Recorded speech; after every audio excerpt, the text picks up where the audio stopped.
श्री राम। नमस्कार सभी मित्रों को। दोस्तों, आज मैं आप सभी को एक बहुत ही इंटरेस्टिंग टॉपिक के बारे में बताने जा रहा हूँ।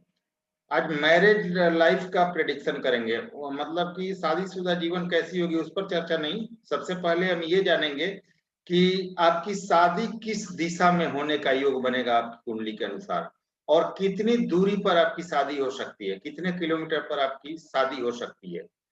पति पत्नी के शहर, गांव, कस्बे का क्या नाम हो सकता है, और आपके जो जीवन साथी होंगे उसके नाम का पहला अक्षर किस नाम से शुरू हो सकता है, किस अक्षर से शुरू हो सकता है। तो ये सभी चीजें हम डिस्कस करेंगे इस वीडियो में, और बहुत आसानी से मैं आप सभी को बताऊंगा ताकि आप लोगों को हर चीज समझ में आ जाए।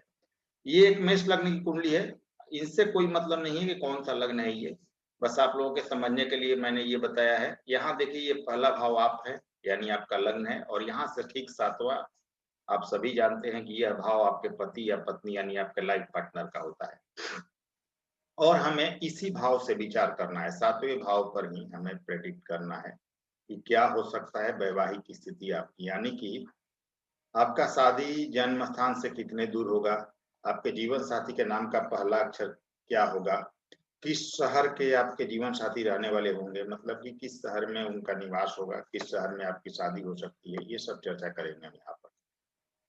तो चलिए जानते हैं। सबसे पहले यहाँ पर जानते हैं कि सातवें भाव के राशि के अनुसार विवाह की दिशा कैसे देखी जाती है। मान लीजिए कि यहाँ मेष लग्न की कुंडली है तो यहाँ पर तुला राशि आएगी, वृषभ है तो यहाँ पर आपके वृश्चिक राशि आएगी। अगर यही मिथुन लग्न हो जाए यहाँ पर तो यहाँ पर धनु राशि आ जाएगी। कर्क राशि यहाँ लग्न में हो यानी कर्क लग्न हो तो यह मकर राशि आ जाएगा। अगर सिंह हो तो कुंभ राशि आ जाएगा। तो देख लीजिएगा, कोई भी लग्न हो, मतलब कि कोई भी लग्न हो, और सातवें भाव में जो राशि आएगी उसके आधार पर हम जानेंगे कि विवाह की दिशा आपकी कौन सी होती है। चलिए मान लेते हैं कि यहाँ पर इस सातवें भाव में इस लग्न कुंडली को भूल जाइए, एक लिखा हो या दो लिखा हो, यानी कि मेष या वृषभ कोई भी राशि हो सातवें भाव में, मेष राशि हो या वृषभ राशि हो, यानी कि एक नंबर या दो नंबर की राशि सातवें भाव में हो तो पूर्व दिशा में आपके शादी होने का प्रबल योग बनेगा। ध्यान दीजिएगा, मेष वृषभ हो तो पूर्व दिशा में शादी होने का प्रबल योग बनता है। वही अगर आपके 7 या 8, अगर इस सप्तम भाव में 7 नंबर राशि या 8 नंबर यानी कि तुला राशि या वृश्चिक राशि हो तो पश्चिम दिशा में आपके शादी होने का योग बनेगा। वही अगर 3 नंबर राशि सातवें भाव में हो यानी मिथुन राशि हो तो दक्षिण पूर्व दिशा में आपके शादी होने का प्रबल योग बनेगा। अगर सप्तम भाव में 4 नंबर कर्क राशि हो या 5 नंबर सिंह राशि हो, यानी कि 4 नंबर या 5 नंबर दोनों में से कोई भी राशि हो तो दक्षिण दिशा में यानी कि साउथ डायरेक्शन में आपके शादी होने का योग बनेगा। अगर 6 नंबर राशि हो यहाँ पर यानी कि कन्या राशि हो तो दक्षिण पश्चिम की दिशा में आपके शादी होने का योग बनता है, और बिल्कुल बनता है। अगर मकर या कुंभ यानी कि 10 नंबर या 11 नंबर राशि अगर आपके सातवें भाव में हो तो उत्तर दिशा में आपके शादी होने का योग बनता है। और धनु या मीन यानी कि 9 नंबर अगर सातवें भाव में हो या 12 नंबर हो तो यह ईशान कोण की ओर इशारा करता है, यानी कि पूर्व और उत्तर दिशा का कोना, पूर्व उत्तर दिशा का जो कोण होता है उसमें शादी होने का योग बनता है। तो आप इस तरह से जान सकते हैं कि किस डायरेक्शन में आपका जीवन साथी होगा, किस दिशा में आपका जीवन साथी हो सकता है। तो फिर से समझ लीजिए, अगर सातवें भाव में जिस प्रकार की राशि बैठी है उसके अनुसार हम जान सकते हैं कि किस दिशा में हमारा जीवन साथी होगा, किस दिशा में हमारी शादी होगी। अगर मेष वृषभ हो यानी एक नंबर या 2 नंबर हो तो पूर्व दिशा में योग बनता है। तुला या वृश्चिक हो 7 या 8 नंबर तो पश्चिम दिशा में। मिथुन हो तो दक्षिण दिशा में, दक्षिण पूर्व दिशा में। अगर 3 नंबर मिथुन राशि सप्तम भाव में आ रही हो तो दक्षिण पूर्व दिशा में। कर्क या सिंह राशि आ रही हो तो दक्षिण दिशा में। कन्या राशि अगर 6 नंबर राशि सप्तम भाव में आ रही हो तो दक्षिण पश्चिम में। और मकर कुंभ यानी 10 या 11 नंबर आ रहा हो तो उत्तर दिशा में। और धनु मीन यानी कि 9 और 12 नंबर कोई राशि हो तो ईशान कोण यानी पूर्व उत्तर दिशा का कोण जो होता है वहां पर शादी होती है आपकी। तो ये तो आपने जाना कि किस दिशा में आपकी शादी हो सकती है। अब चलिए और चीजों को यहाँ क्लियर कर दूं ये, और चीजों को हम जानते हैं। देखिए यहाँ पर अगर अब कुछ और चीजों को हम यहाँ जानते हैं कि मान लीजिए कि यहाँ पर कोई ग्रह बैठा हो। मान लीजिए कि हमने यहाँ देखा कि मान लीजिए मेष लग्न की कुंडली हो और तुला राशि यहाँ आ रही हो और शुक्र यहाँ पर या कोई भी ग्रह नहीं बैठा है, तो हमने जाना कि कोई भी ग्रह नहीं है तो जो राशि है उसके आधार पर हम जान सकते हैं कि किस दिशा में आपकी शादी होगी। अब दूसरा पॉइंट यह है कि मान लीजिए कोई ग्रह यहाँ बैठा हो, तो जो भी राशि स्वामी है उससे ज्यादा प्रभाव होता है उस घर में बैठे ग्रह का। तो यहाँ पर जो भी ग्रह होगा उस ग्रह के अनुसार शादी की दिशा देखी जाती है। अब देख लीजिएगा यहाँ पर हो सकता है कि 2 भी ग्रह बैठे हो, 3 भी ग्रह बैठे हो, तो उसमें क्या करना है, जो तीनों में या दोनों में बलवान होगा उस मतलब उस बलवान ग्रह के डायरेक्शन में आपकी शादी होगी। तो यह कैसे देखना है, अगर 7वें भाव में कोई ग्रह बैठा हो तो उस दिशा से देखेंगे। सप्तम में कोई भी ग्रह मतलब कि कोई भी राशि हो, ध्यान दीजिएगा, मैं ये नहीं कह रहा हूँ कि यही राशि हो, यहाँ कोई भी राशि हो सकती है, किसी भी लग्न की कुंडली हो सकती है, लेकिन कोई ना कोई ग्रह होगा। तो राशि से मतलब नहीं है, कौन सा ग्रह बैठा है उसके आधार पर हम जानेंगे कि किस दिशा में आपकी शादी हो सकती है।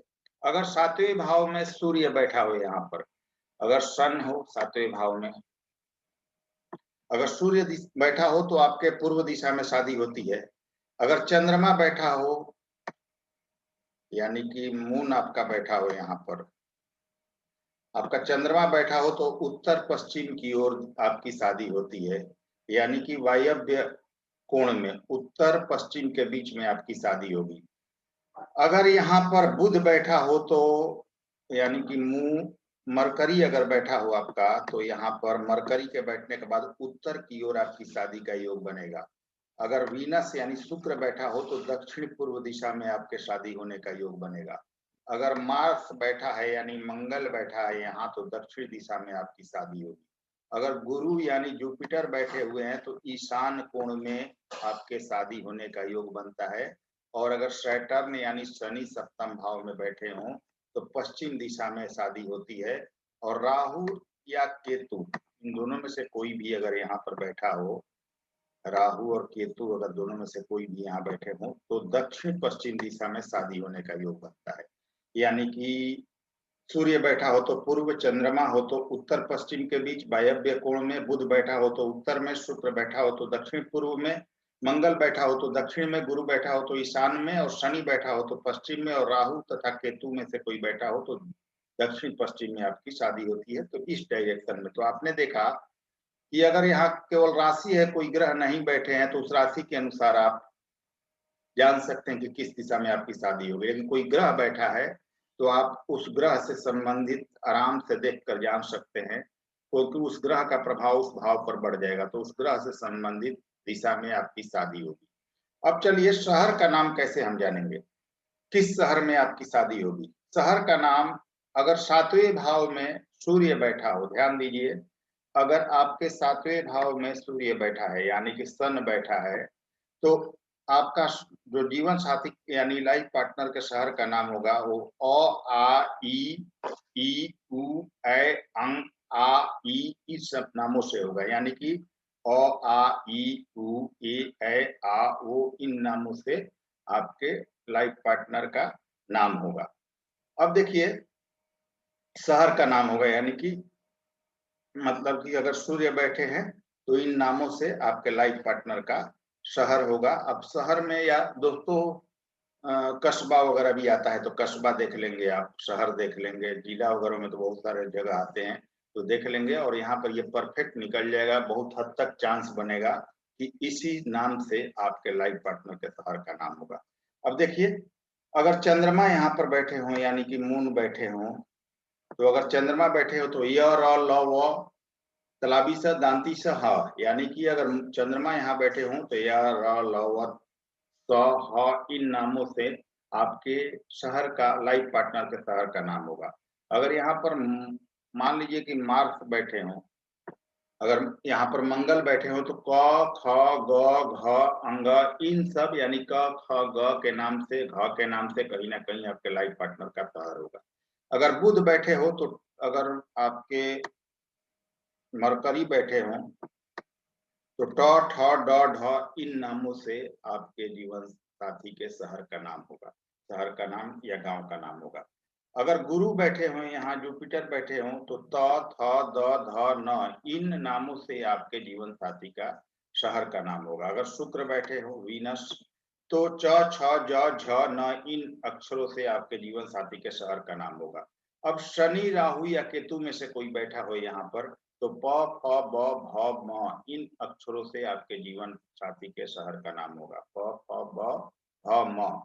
अब इसमें ध्यान ये दीजिएगा कि 2 ग्रह हो, 3 ग्रह हो, तो जो बलवान होगा उस अक्षर से संबंधित आपके जीवन साथी के शहर का नाम होगा।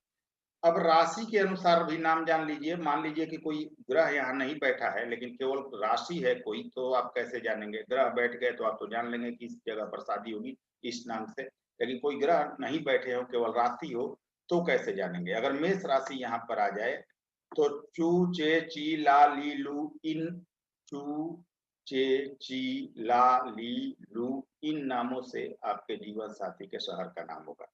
अगर 2 नंबर वृषभ राशि हो यहाँ पर, तो वृषभ राशि अगर होगी तो ई, ए, अ, वा, वी, उ, वु इन नामों से आपके जीवन साथी का नाम होगा। अगर 3 नंबर राशि यानी जीवन साथी के शहर का नाम होगा।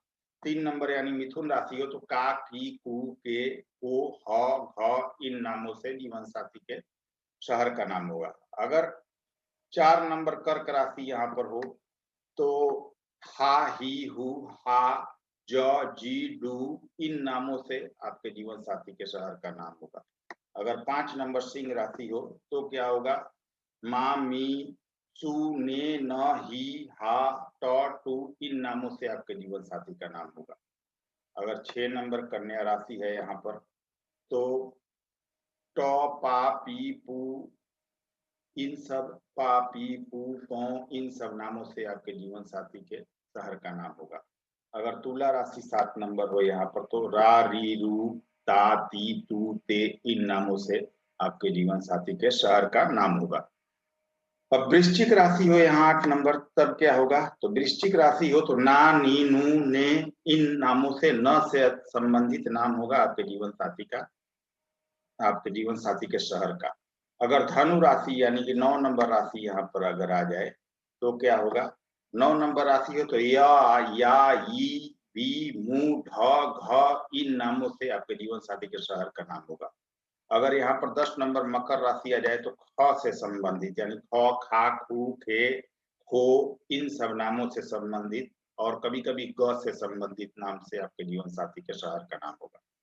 अगर कुंभ राशि यानी 11 नंबर राशि आ जाए, तो गु, गे, गी, गा, सा, सी, सु इन नामों से आपके जीवन साथी के शहर का नाम होगा। अगर मीन राशि यानी 12 नंबर राशि यहाँ पर आ जाए, तो दा, दी, दू, थ, झ, ग, द इन नामों से आपके जीवन साथी के शहर का नाम होगा।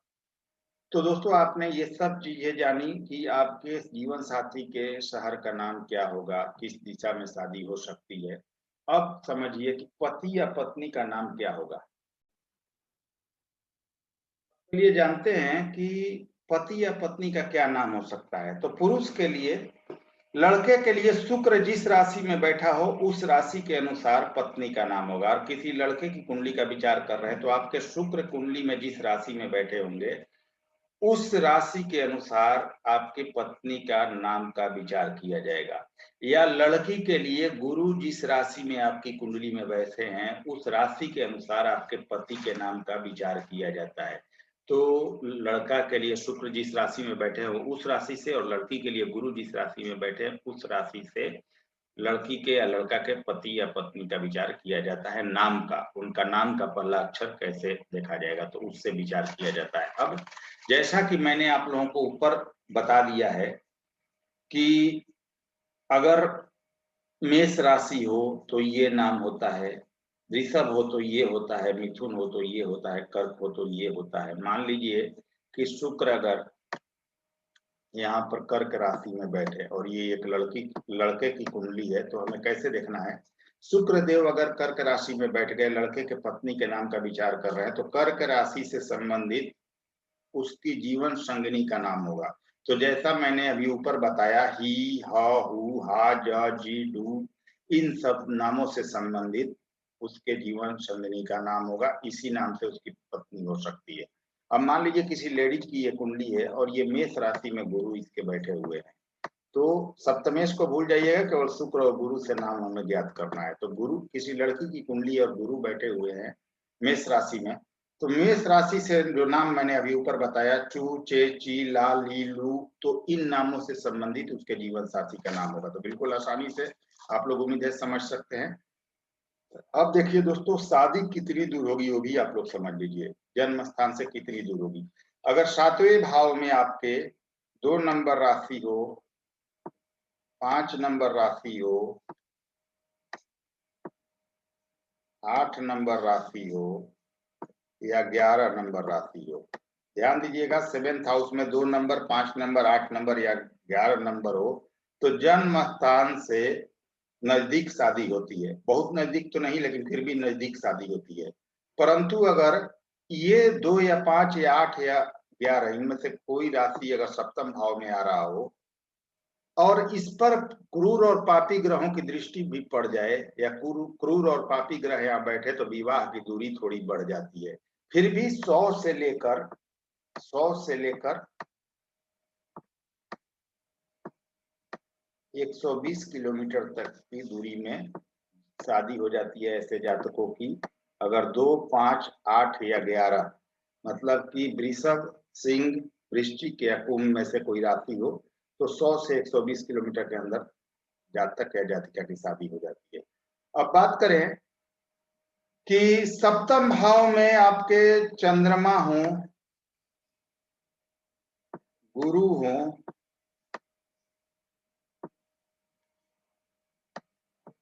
चंद्रमा हो, गुरु हो या शुक्र हो, खास करके ये तीनों ग्रह हो, तो घर के नजदीक शादी होती है। सप्तम भाव में चंद्रमा, गुरु या शुक्र में से कोई भी बैठा हो तो घर के बहुत नजदीक शादी होती है। वहीं अगर मेष, कर्क, तुला या मकर, मेष, कर्क, तुला या मकर अगर सप्तम भाव में, यानी कि 1 नंबर, 4 नंबर, 7 नंबर या 10 नंबर राशि हो सप्तम भाव में, इनमें से कोई भी राशि, तो शादी आपकी 150 से 200 किलोमीटर के बीच होती है। 150 से 200 किलोमीटर के अंदर आपकी शादी होती है। अगर मेष, कर्क, तुला या यहाँ मकर राशि हो तो 150 से 200 किलोमीटर के अंदर शादी होती है।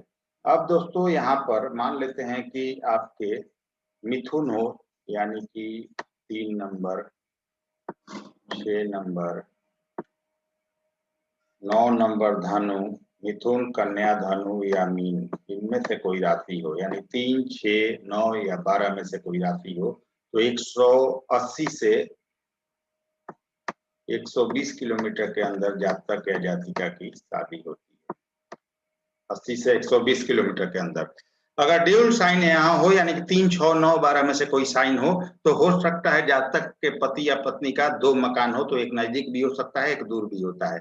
तो ये स्थिति होती है, ऐसे देखना है आप सभी को। अगर आप सभी को वीडियो पसंद आए तो लाइक, शेयर, सब्सक्राइब जरूर करें अच्छे वीडियो देखने के लिए, और चैनल को सपोर्ट करें। मेरा एक और चैनल है दोस्तों, जिसका लिंक इस वीडियो के डिस्क्रिप्शन में दे दूंगा, आप सभी उसको भी सब्सक्राइब करें। चलिए, सपोर्ट के लिए धन्यवाद। अगले वीडियो में फिर से मिलते हैं।